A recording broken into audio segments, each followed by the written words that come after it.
पिछले 1300 सालों में करीब 143 सुनामीज जापान पर हमला कर चुके हैं, जिनके नतीजे में अभी तक 1,30,874 लोगों की जान जा चुकी है। इनमें सबसे खतरनाक ईयर 1741 में आया था, जिसमें सुनामी की वेव 90 मीटर्स ऊंची थी। अफसोस की बात यह है कि जैसे जैसे वक्त गुजरता जा रहा है, जापान में सुनामी का खतरा भी बढ़ रहा है। सिर्फ 2022 में ही 300 से भी ज्यादा अर्थक्वेक्स रिकॉर्ड किए गए हैं। हत्ता के कई बार एक दिन में 3 से 4 अर्थक्वेक्स भी रिकॉर्ड किए जा चुके हैं। जापान दुनिया का वाहिद मुल्क है जहां अर्थक्वेक्स इतने कॉमन हैं कि यहां पर स्काई स्क्रैपर्स को अर्थक्वेक प्रूफ बनाना कंपलसरी होता है। जबकि 2000 से लेकर 2022 तक जापान 5 मर्तबा छोटे बड़े सुनामी को बर्दाश्त कर चुका है, जिनमें 2011 वाला सबसे जानलेवा था। 11 मार्च 2011 को ओशिका पेनिनसुला से 72 किलोमीटर ईस्ट में समंदर के अंदर 9.1 मैग्नीट्यूड का अर्थक्वेक पूरे 6 मिनटों तक चलता रहा, जिसकी वजह से एक मैसिव जायंट सुनामी ने जन्म लिया। ये दुनिया का चौथा बड़ा अर्थक्वेक, जबकि जापान की रिकॉर्डेड हिस्ट्री का सबसे बड़ा था। इसके नतीजे में जो सुनामी पैदा हुआ, उसने समंदर में 55 मीटर या फिर 180 फीट ऊंची लहर पैदा की। पानी की लहरें 700 किलोमीटर फी घंटा की स्पीड से सेंडाई सिटी में दाखिल हुई और कोस्ट से 10 किलोमीटर अंदर तक पहुंची। सुनामी का सबसे बड़ा मसला ये होता है कि मॉडर्न टेक्नोलॉजी से भी इसको प्रिडिक्ट नहीं किया जा सकता। लिहाजा सेंडाई के रेजिडेंट्स, जिनको सिर्फ 8 मिनट पहले सुनामी की वार्निंग दी गई थी, उनमें से हजारों लोगों को भागने का मौका भी ना मिल सका। इस वाक़े की वजह से 2,28,000 लोग बेघर हो गए और 15,000 लोग अपनी जान से हाथ धो बैठे। एक तरफ कयामत का आलम था तो दूसरी तरफ यहाँ फुकुशिमा डाइची न्यूक्लियर प्लांट भी फेल हो गया, जिसकी वजह से खतरनाक न्यूक्लियर डिजास्टर ने जन्म लिया। जापान को इस सुनामी ने टोटल 235 अरब डॉलर्स की चोट पहुंचाई, जिसको दुनिया का सबसे महंगा डिजास्टर भी माना जाता है।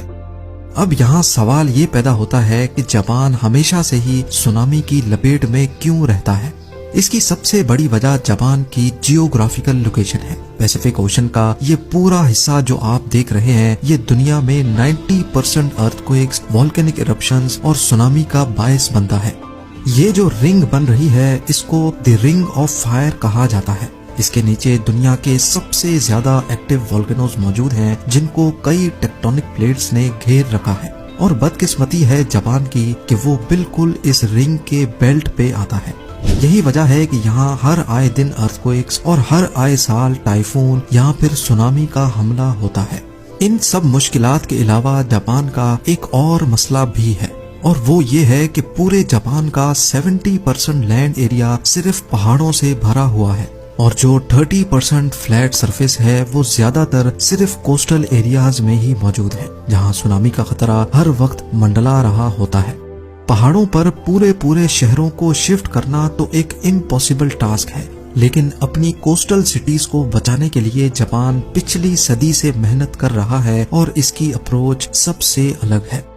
जापान ने अपने हाई रिस्क एरियाज को बचाने के लिए कोस्ट पर सी वॉल बनाई है, और ये कोई अभी की बात नहीं है, बल्कि सी वॉल्स काफी अरसे से जापान के कोस्ट का हिस्सा रही हैं।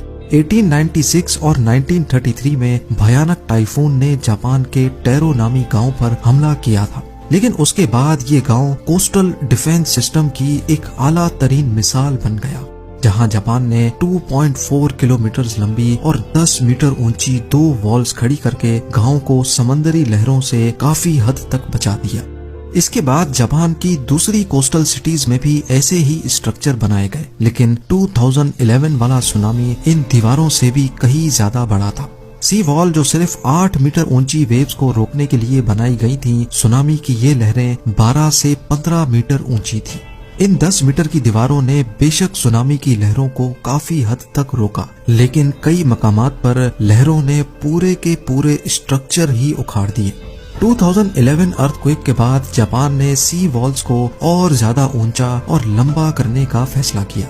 इस काम के लिए 1200 करोड़ डॉलर्स अलग किए गए और फैसला किया गया कि ईस्टर्न कोस्ट पे 400 किलोमीटर लंबी 15 मीटर ऊंची दीवार बनाई जाएगी। ये दीवारें पिछली दीवारों से करीब 5 मीटर ऊंची, जबकि इनकी फाउंडेशन जमीन में 25 मीटर अंदर तक अपनी जड़ें मजबूत किए हुए हैं।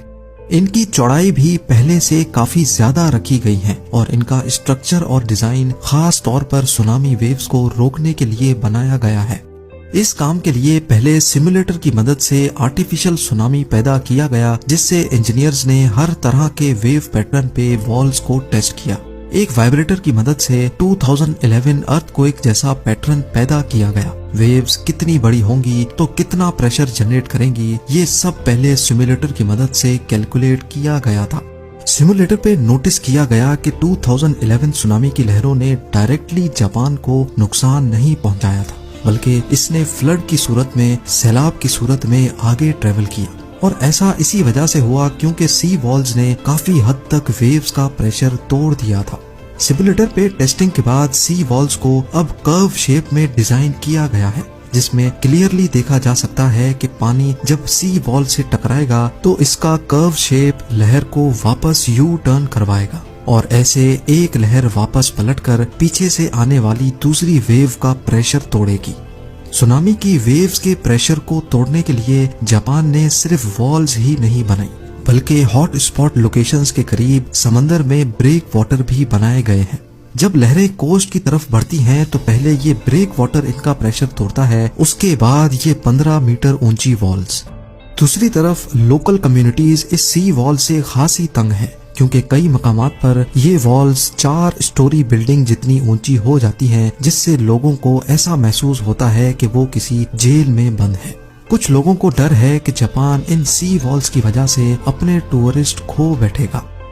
जापान ने सुनामीज को 2 अलग अलग लेवल्स में डिवाइड किया है। लेवल 1 सुनामी जो हर 50 से 60 सालों में आता है, इनकी लहरें 15 मीटर तक ऊंची होती हैं और इन्हीं के लिए ये दीवारें बनाई गई हैं। लेकिन लेवल 2 सुनामी जो कई 100 साल या 1000 साल में एक मर्तबा आता है, ये सी वॉल्स अकेली उसको भी नहीं रोक पाएंगी।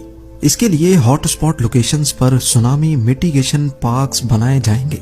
इन पार्क्स में दरख्तों की एक दीवार होगी जो न सिर्फ सुनामी के प्रेशर को तोड़ेंगी, बल्कि पानी जब वापस समंदर में जाता है तो अपने साथ बहुत सारे ऑब्जेक्ट्स भी लेकर जाता है। दरख्तों के तने मोटे मोटे ऑब्जेक्ट्स को रोकने का काम भी करेंगे।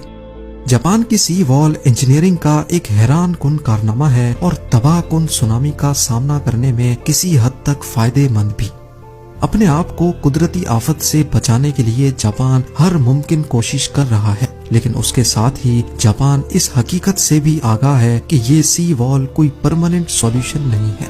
बढ़ती हुई ग्लोबल वार्मिंग समंदरों के लेवल को दिन ब दिन बढ़ा रही है, तूफानों की शिद्दत बढ़ रही है और अर्थक्वेक्स एक रोज का मामूल बन चुके हैं। जापान को अच्छी तरह मालूम है कि ये जायंट स्ट्रक्चर इसको कुदरती आफत से 100% प्रोटेक्शन नहीं दे सकेगा। 12 अरब डॉलर्स का खर्चा करके असल में जापान ने अपने लोगों के लिए टाइम खरीदा है, ताकि जब ये दीवार वेव्स के प्रेशर को तोड़ेंगी तब तक लोगों को वहां से निकलने का टाइम मिल जाएगा।